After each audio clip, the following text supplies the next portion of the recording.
All right, before we jump in, just the usual friendly reminder, this is all for educational purposes. It is absolutely not financial advice. Every investment has risks, so you've got to do your own research.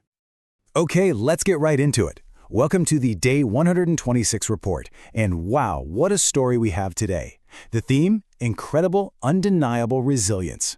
While the entire crypto market was basically a dumpster fire, PLAZM was writing its own story. And this just says it all, doesn't it? I mean, look at this.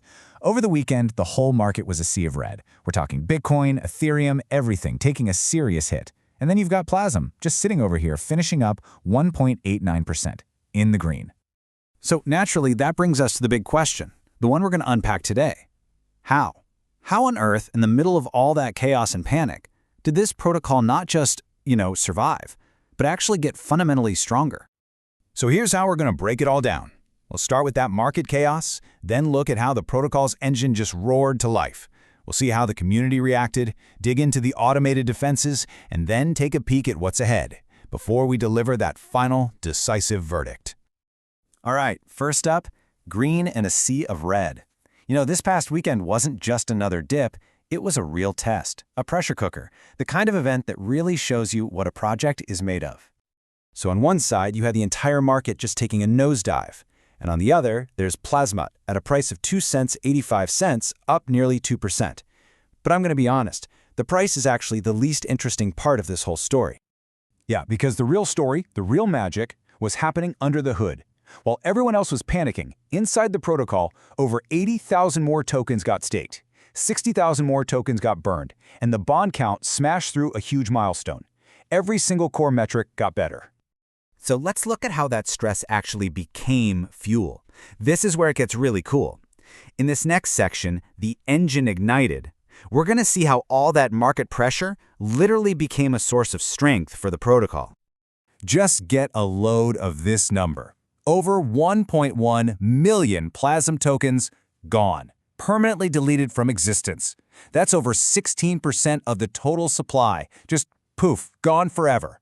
And get this, the crash actually made the burns happen faster. You hear that term anti-fragile thrown around, right? Well, this is what it looks like in the wild. It's a system that doesn't just put up with stress, it feeds on it. It gets stronger.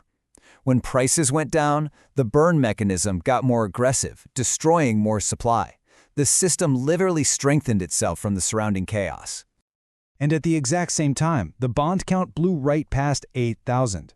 But here's the really crucial part. While the vault's dollar value dipped with the price of Ether, the vault itself was busy, accumulating. It actually stacked an additional 7.5 ETH during the crash. The underlying asset base grew.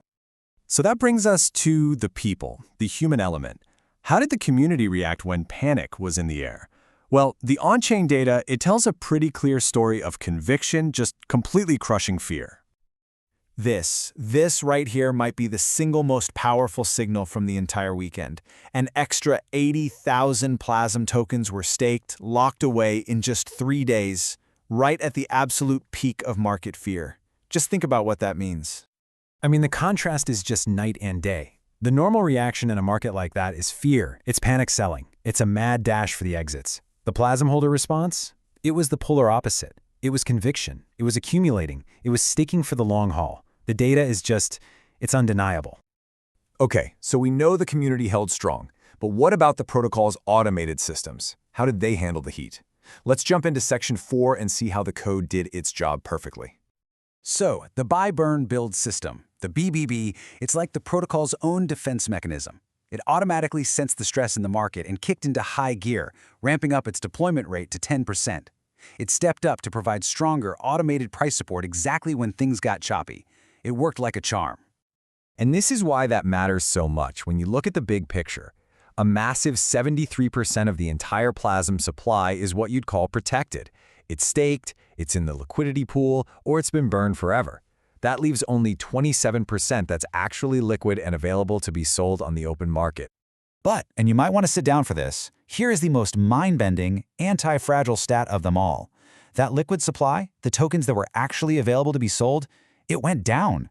It decreased by 30,000 tokens during the crash. Potential sell pressure literally vanished while the market was freaking out. Okay, so that was the weekend. The protocol passed the test with flying colors. So what's the path ahead look like?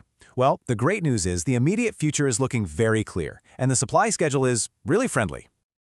So today's release is totally fine, but look at the next few days. Things get lighter, and then on day 129 we have an ultralight release. Only about 30,000 tokens. That's one of the lightest days we've ever had. All signs point to a period of some serious supply stability. So after coming through a major market storm, I think it's time for the final verdict, right?